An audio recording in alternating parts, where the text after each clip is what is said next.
Hello to all lovely people, welcome back to my channel. তো এটা ছিল ছট পুজোর সন্ধ্যা আর্ঘ দেওয়ার দিন।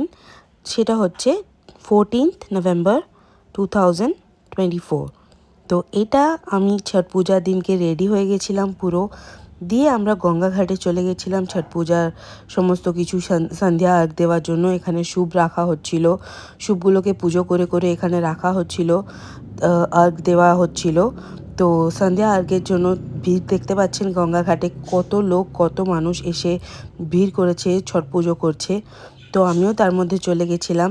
আমার একজন ক্লোজ একজন আমাকে বলেছিল যেতে, সেই জন্য আমি গেছিলাম।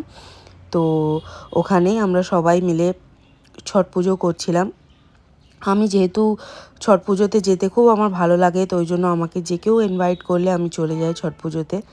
তো আমাকে সিঁদুর পরানো হচ্ছিল, সবাই সবাইকে সিঁদুর পরাচ্ছিল। এই দিদি আমাকেও সিঁদুর পরিয়ে দিচ্ছিল। এই দিদি ছট পুজো করেছিল, তো খাড়া উপবাস রেখে উনি পুজো ডন্ডি খাটতে খাটতে গঙ্গা ঘাট অবধি যায়। প্রত্যেকবারই এইভাবে করে। তো এখানে ছট পুজোর সন্ধ্যা দেওয়া হয়ে গেছিলো, তো আমরা সবাই বাড়ি ফিরে আসছিলাম। তো দেখতেই পাচ্ছেন কি সুন্দর সব পুজো হচ্ছে এখানে। আর তারপর আমাকে সিঁদুর লাগানোর পর এরকম লাগছিল দেখতে। তো ভিডিওটা যদি ভালো লেগে থাকে, ছট পুজো যদি আপনারাও পছন্দ করে থাকেন, তাহলে ভিডিওটা লাইক করে দেবেন। ছটি মাইয়া কি জয়। তো আমার চ্যানেলটাকেও সাবস্ক্রাইব করতে ভুলবেন না। দেখা হচ্ছে নেক্সট ভিডিওতে। টাটা।